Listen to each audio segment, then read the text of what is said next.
Back out here at the Minnesota State Fair with me now, the head coach of the Minnesota Wild, John Hynes. John, I know this is an experience for everybody, year in and year out. Were you spinning corn back there? Is that what I heard? Yeah, we're just spinning corn, man. I have so much respect for what they do. It was like 120 degrees back there. My daughter came in and helped out, but it was fun. This is my first experience here. It's unbelievable. What do you think of it so far? It's crazy. You know, I've been to like amusement parks and other state fairs, but nothing like this. So it's amazing. The amount of people, all the different food, the rides, and I think by the time I leave here, I'm probably gonna have to buy a hot tub. You and me both, actually. You and me both. What goes into spinning corn? I got to know. Well, there's a lot of coordination. You know, they kind of move it, and then you basically, what I found was how you have your hands crossed to flip it all the way over so nothing spills was important, but it was good. I mean, those kids are in there doing that all day long in this type of heat. It's amazing. Let's talk about your team. This offseason is quickly coming to an end. You guys are going to be back on the ice before you know it.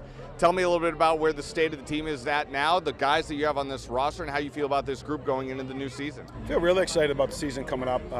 You know, it looks like we got some good additions in the offseason. I think the mindset of the players this summer to train and be ready to go has been fantastic. We've had a lot of guys stay here for large parts of the summer to be ready to go. So, you know, we want to make sure when training camp starts that we're mentally and physically ready to get after it and give ourselves the best chance and prepare ourselves at a high level to be ready to go game one. All coaches have a style and a system that they want to play with. When people are watching your team, what does a John Hynes style team look like, and what do you want it to look like? Well, we want to play fast and aggressive. You know, we want to play fast in the way that we skate and the way that we move the puck, the way that we can pressure the puck, and be a difficult team to play against in that area. And I think when you do that, it gives you the best chance to dictate how the game's going to be played. Marc-Andre Fleury obviously had a historic career. He now moves on.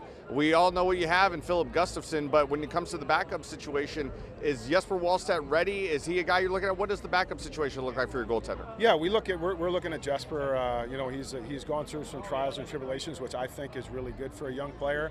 The last couple of years since he's been in North America, he's had a great summer. He's been over here since August 3rd.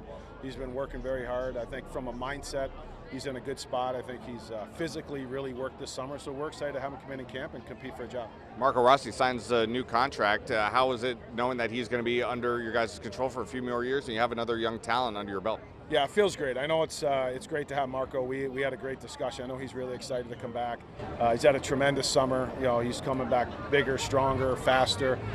He's excited to get going, and he's a real important part of our team. He's a highly talented forward that can produce offense for us, and he's an excellent competitor, so we're looking forward to having him back. Speaking of talented forwards, obviously Kirill is such an immense talent. What are the conversations that you've had with him in terms of where his mindset is at with where he is with this team and perhaps moving forward? Yeah, Kirill's in a really good spot. He goes back to Russia in the summer. He trains hard, spends time with his family, and you know, he and Billy and his agent have had conversations throughout the summer. I know he's excited to get back here and get going. So he's a huge part of our team. I think he's had a great summer. He's in a good mindset, and looking forward to seeing him soon. Are you optimistic that he'll be here long term? Yes, I am. You guys are really knocking on the door. I mean, you're so close. Came in just a little bit short against Vegas, but I mean, you guys were in that series. What's it going to take to just take that next step in your mind next season and beyond? Well, I think it all starts, to be honest, was you know, our training camp to give us a good start. We want to make sure that we practice intense, the guys are ready to go, we become a team, we have a clear identity, we all understand how we want to play, we buy into that as a collective group, and then we get off to a good start. And I think when you're an extremely competitive team in the regular season and you win games and you build those habits, when you get in the playoffs, then it's the second season and we'll be ready for that. You mentioned hot tub might be in your future. What else is left to do here at the Minnesota State Fair? Well, so much. I don't know. I might have to hit a couple rides, maybe a corn dog. We'll see. I gotta get the full experience today.